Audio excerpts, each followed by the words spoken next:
이 제3자 뇌물죄와 관련된 이번 이재명 대표 기소가 가장 늦게 추가된 혐의지만 가장 최대 리스크다라는 분석도 나오고 있습니다. 그 이유는 뭘까요?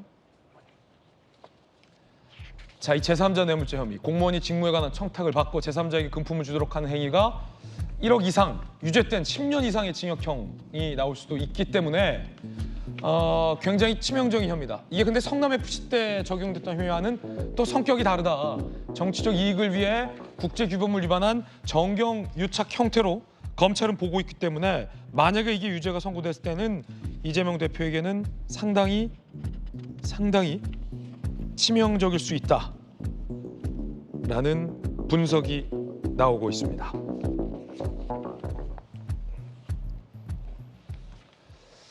그렇기 때문에 이 제3자 뇌물죄가 성립하려면 이재명 지사가 당연히 김성태의 존재에 대해서 인지를 하고 있어야 됐고, 김성태가 그 돈을 북한 노동당에 이른바 보냈다라는 사실에 대해서 이화영을 통해 보고받았다라는 것이 인정돼야 합니다. 이 대표는 그 관계를 부인하고 있는 겁니다. 탁탁. 이재명 대표는 쌍방울을 몰랐다라고 합니다. 하지만 저희들이 분석한 검찰의 기소장과 공소장 내용에서는 검찰은 이재명 대표가 인지했고 적어도 17차례 보고를 받았다라고 검찰은 보고 있는 것이 확인됐습니다. 함께 보시죠. 이재명 대표, 이화영에게 대북사업 과정을 보고받은 바 없다. 조폭 출신 부패기업가 김성태는 전혀 모른다. 그리고 김성태와 통화했다는 것도 기억에 없다. 하지만 검찰은 이화영은 이재명에게 최소 17차례 대북사업을 보고했다라고 검찰은 확신하고 있습니다. 자, 지난해에 이재명 대표 구속영장을 저희가 다시 들고 왔어요. 그 내용에는 이 장면이 묘사되어 있습니다. 잘 보십시오. 당시 이화영 부지사가 이재명 지사에게 보고했다라는 내용입니다. 검찰의 구속영장에 담겨있는 내용입니다. 쌍방울이 지사님의 방북비까지 잘 처리할 것이다 라면서 이런 표현을 썼다는 거예요. 비즈니스적으로. 굉장히 구체적인 표현이잖아요. 쌍방울이 지사님의 방북비까지 비즈니스적으로 처리할 것이다. 자, 이 뜻이 뭘까요? 한간에서는 비즈니스적으로 처리한다라는 게 표면적으로 이 지사의 방북 비용을 대납했다라는 게 아니라 쌍방울과 북한과의 대북 사업으로 비즈니스적으로 위장한 채 처리할 것이다 라는 의미를 내포한 것이다 라는 분석도 나와 있습니다. 그러자 이 지사가 잘 진행해보면 좋겠다라는 화답까지 했다라는 게 검찰의 구속영장에 담겨있는 내용입니다. 두 번째 장면은 중국에 있던 김성태와 이재명 지사가 통화를 하며 김 회장님 고맙습니다 라고 스마트팜과 방북비용 대납 사실 등을 논의했던 그 중국 회동에서 이재명 대표가 얘기했다. 물론 이재명 대표는 이 통화를 부인하고 있습니다. 기억이 없다라는 겁니다. 검사 출신의 김광삼 변호사님, 이게 뭘까요? 이 지사님의 방북비용까지 쌍방울이 비즈니스적으로 잘 처리하겠습니다. 비즈니스적으로. Like a business? 저건 저런 말이잖아요. 비즈니스로 쌍방울에서 돈 내줄 테니까 이 지사님은 그렇게 알고 계세요. 그러면 우리는 이제 방북하면 됩니다. 그런 내용 아니에요? 우리가 그 황해도에 있는 스마트폰과 관련해서 500만 달러도 쌍방울이 내줄 거예요. 그럼 쌍방울이 왜 이런 돈을 내주는 거예요? 800만 달러를 왜 내주는 겁니까? 지금 우리가 이화영 전 부지사에 대한 범죄 혐의 중에서 이제 뇌물과 크게 보면 대북송금이 있잖아요. 우리가 지금 대북송금만 얘기하고 있잖아요. 근데 사실은 이게 뇌물죄가 대북송금과 밀접한 관련이 있어요. 왜 그러냐면 일종의 쌍방울과 경기도는 공생관계에 있었는데 경기도의 창구 역할은 평화부지사인 이화영 전 부지사가 하고 있는 겁니다. 그래서 왜 이 부지사에게 뇌물을 주겠어요? 2억도 넘는 돈을. 왜 자동차를 갖다 제공하겠습니까? 그것은 관리를 하는 거예요. 사회의 공정공생을 위해서. 또 관리를 하면 뭔가 대신 해주면 경기도에서 뭔가를 줄 것이다. 그렇지. 이거 굉장히 대북제도로 돼 있고 해외에 밀반출을 800만 달러를 하려고 하면 이거 엄청난 위험 부담이 있는 거 아닙니까? 어느 정상적인 기업이 북한한테 800만 달러를 지급하고 대가를 얻으려고 하겠어요. 이건 쌍방울이기 때문에 가능하고 조폭 출신 회장이기 때문에 가능한 얘기예요. 이걸 다 이재명 대표랄지 이화영 전 부지사가 알고 이용을 일종의 저는 하고 있다. 저는 그렇게 보거든요. 그래서 뇌물 주면서 계속적으로 관리를 하는 거죠. 그리고 스마트팜 비용이랄지 그다음에 대북 비용을 김성태가 그냥 스스로 연구하고 알았습니까? 이걸? 경기도 대북 사업인데? 다 이 얘기 했겠죠. 이 얘기 안 하고 스마트팜 비용이랄지 대북 비용을 어떻게 알겠습니까? 더구나 북한에서 의전 비용으로 300만 달러 요구한 걸 김성태가 알 수가 없잖아요. 이건 내부적인 문제인데. 그럼 다 이 얘기를 해준 거죠. 그러니까 지금 형님 동생 하는 거 아니에요? 형님 제가 그걸 지급할 테니까 뭐 이재명 대표는 다 보고 오고 알아야죠. 800만 달러 하는데 도지사 모르게 이걸 김성태가 왜 주겠어요? 이건 뭔가 대가를 바라고 주는 돈이죠. 그런 표현이 이 비즈니스적으로 처리했다라는 표현이다. 그렇죠. 그 내용은 저건 제가 볼 때는 빙산의 일각에 불과한데 그중에서 대표적인 것이 아예 알아서 비즈니스적으로 처리할 것이다. 이게 경기도지사 이재명 도지사님을 위해서 저쪽에서 비용을 지급하겠다고 합니다. 이런 내용이 아니잖아요. 그냥 스스로 나는 북한과 관계를 할지 우리가 대북 사업 잘하면 괜찮을 것 같아. 이제 그런 취지가 아니고 공중공세에 있어서 비즈니스적으로 처리해 줄 거라는 얘기를 하고 있잖아요. 그러면 거기에 답이 나와 있는 거 아닙니까? 김광선 본사님 개인견에 비즈니스적으로 처리한다. 김유정 의원님, 이재명 대표는 저런 대화를 한 적이 없다라고 부인하고 있는 입장인 것 같고 네. 이화영은 불었다라는 게 검찰의 시각이고 불었다가 다시 진술을 뒤집었다라는 건 저희가 알고 있는 거고 비즈니스죠. 복잡한데요. 지금 아까 그 내용이 비즈니스적 그 단어가 들어간 그 내용이 작년 9월 달에 검찰의 영장 청구 구속영장에 적시돼 있던 내용이라는 거 아닙니까? 그런데 그것에 대해서 실질 심사를 하면서 다툼의 여지가 있다라고 한 것이기 때문에 영장 기각된 사건이기 때문에 다시 시작해서 들여다봐야 될 필요가 있다라고 보는 것이고요. 이재명 대표는 일관되게 이제 모르고 있는 것이다라고 이야기를 하고 있기 때문에 그런 점에서 다툼의 여지가 있다는 거죠. 예. 그런데 또 하나는 이제 일면식도 없다라는 말은 김성태 회장도 얘기를 했던 바가 있죠. 공항에서 태국에서 태국이었죠. 체포돼 갖고 오면서 만난 적 없다 한 번도. 예. 그런데 이제 단 한 번도 만난 적 없는 그런 쌍방울 전 회장으로부터 100억 가까이 되는 돈을 그렇게 내가 방북하는 데 지원한다? 이것도 통상적인 이야기라고 보기에는 좀 상식적이지 않아서 그것도 역시 다퉈볼 여지가 있다라고 생각하는데 정말 모른다. 이 네. 지사는 김성태를 정말 모른다. 그렇죠. 안 만났다고 하고 김성태 회장도 그렇게 얘기했잖아요. 만약에 그 진술에 변화가 있다면 그거는 어떤 연유인지도 또 살펴봐야 될 대목이겠죠. 네. 다만 제가 뭐 법조인도 아니고 저희는 일반 국민의 정서에서 제가 한 가지 제 입장에서 궁금한 거는 예. 만약에 보고도 안 받았고 막 뭐 17번 보고 뭐 그리고 직인도 내가 뭐 아니다 이렇게 얘기를 했다라고 하면 이런 중차대한 문제에 대해서 왜 나한테 보고도 없이 이런 일을 저질렀어?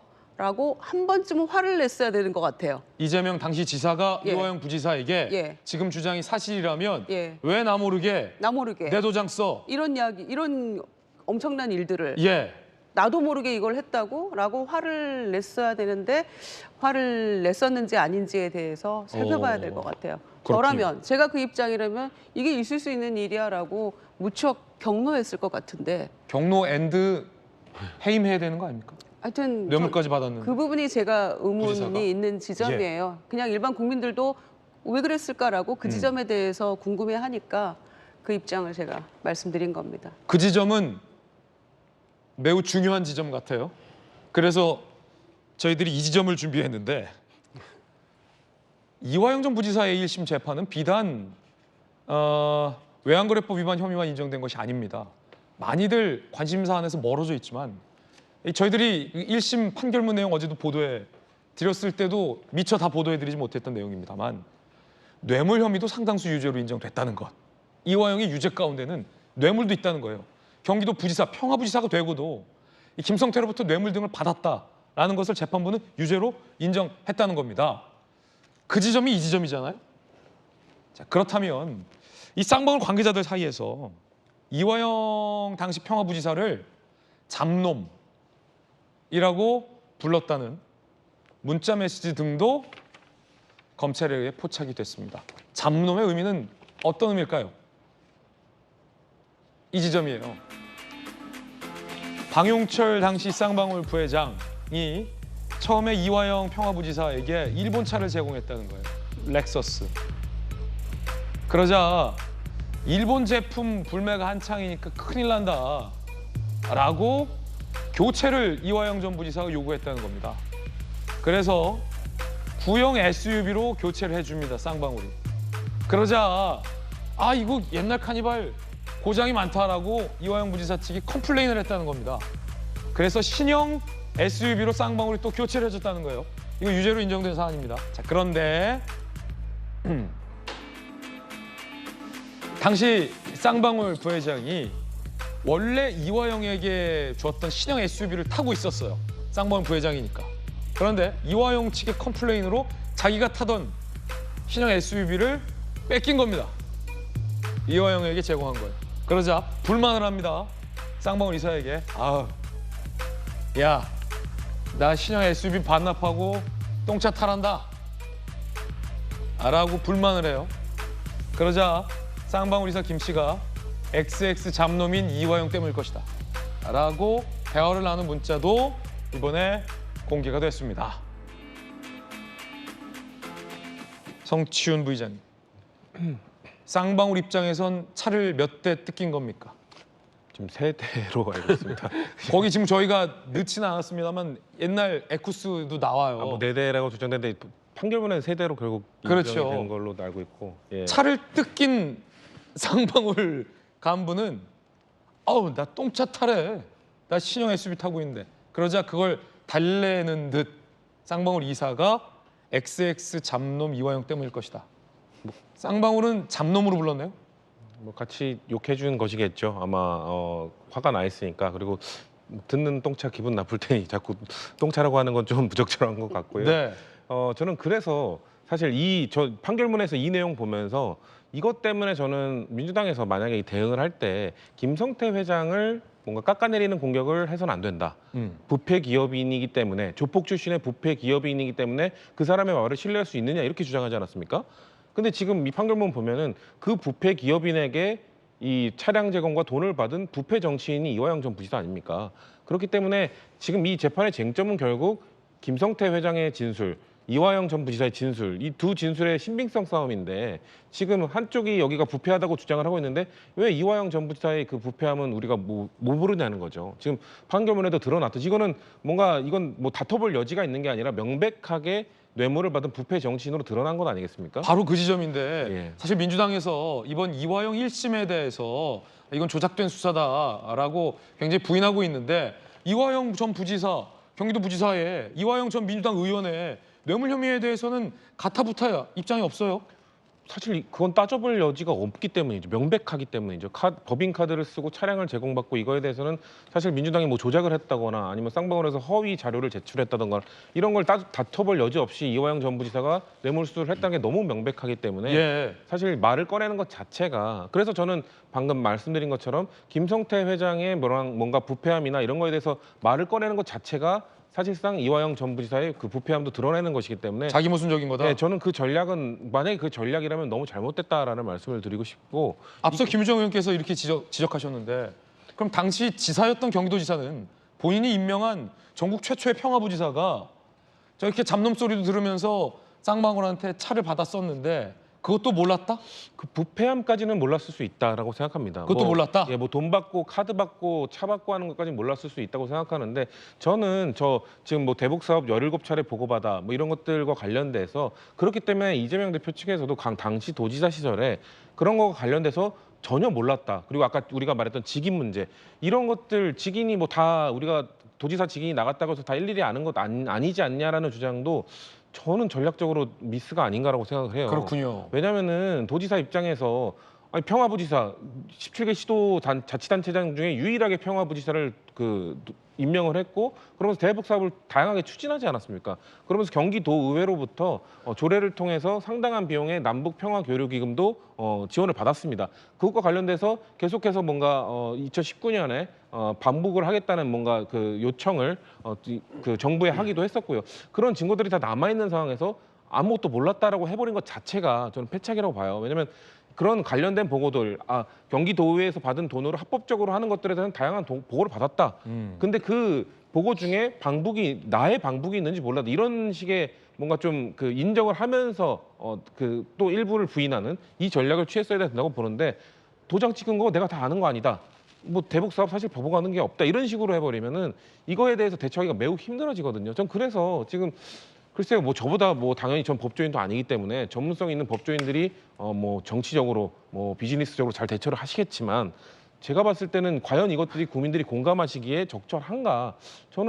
저도 솔직히 뭐 모든 자료를 봤을 때는 공감이 안 되는 부분들도 있기 때문에 조금 더 정교하게 국민적 눈높이에서 진행을 해야 되지 않을까라는 말씀을 드리고 싶습니다. 성추행 부의장의 돌직구였습니다. 나도 솔직히 민주당의 반박이 다 이해가 되지 않는다.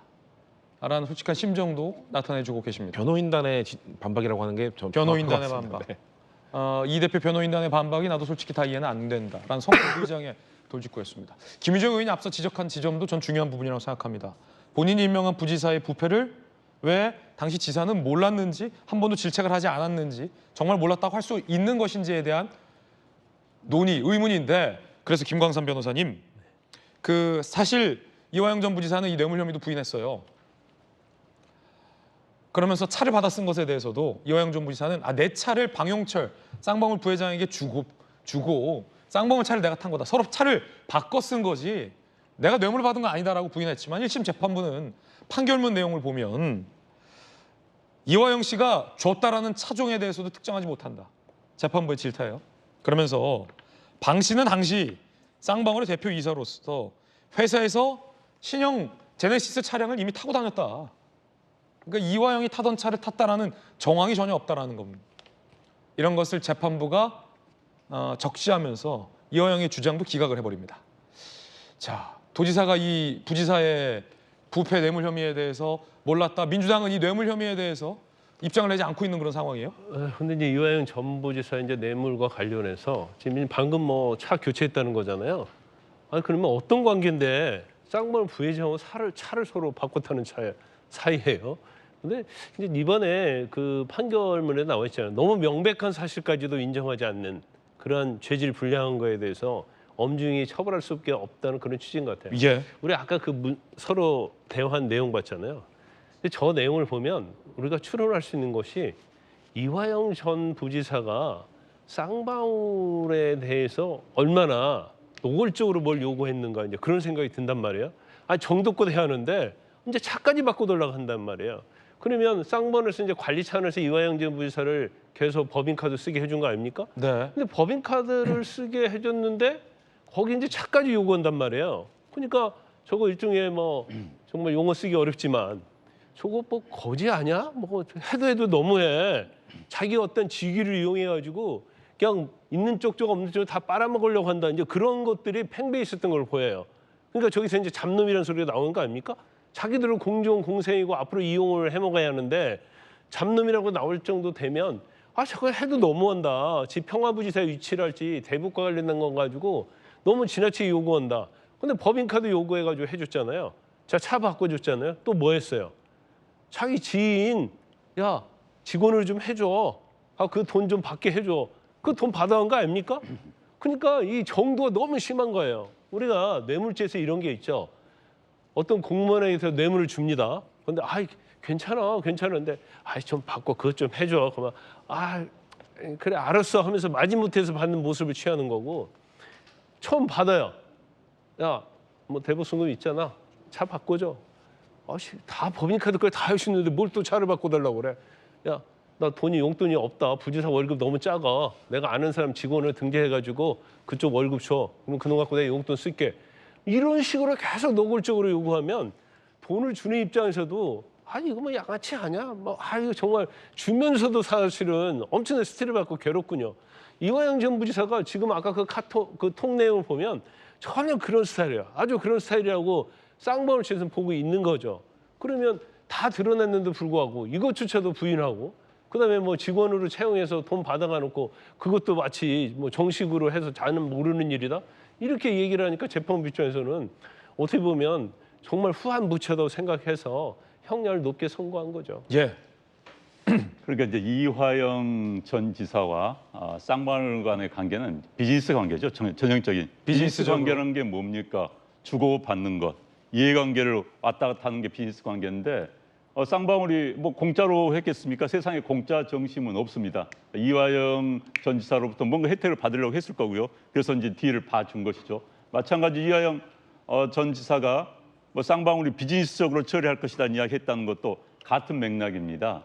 저는 뭐 그렇게 해석을 합니다. 첫 번째는 그 돈 문제에 대해서 문제될 것을 쌍방울 측에서 어떻게 다 잘 처리할 것이다라는 측면과 두 번째는 우리가 좀 도와주면은 쌍방울이 이렇게 돈을 대납해 주면은 쌍방울이 우리를 도와주면은 우리가 나중에 도와주면 되는 겁니다. 이렇게 비즈니스적으로 처리하면 되니까 너무 걱정 마십시오라고 해석이 되는 겁니다. 그래서 쌍방울과 이화영 전 지사, 쌍방울과 경기도, 쌍방울과 이재명 그 당시 경기지사의 관계는 극히 비즈니스적인 관계였다. 그렇기 때문에 그런 이야기가 나왔다. 이렇게 보여집니다. 예. 자, 첫 번째 이야기 저희가 심도 있게 전해드렸습니다. 다양한 이야기들과 반론들까지 전해드렸습니다.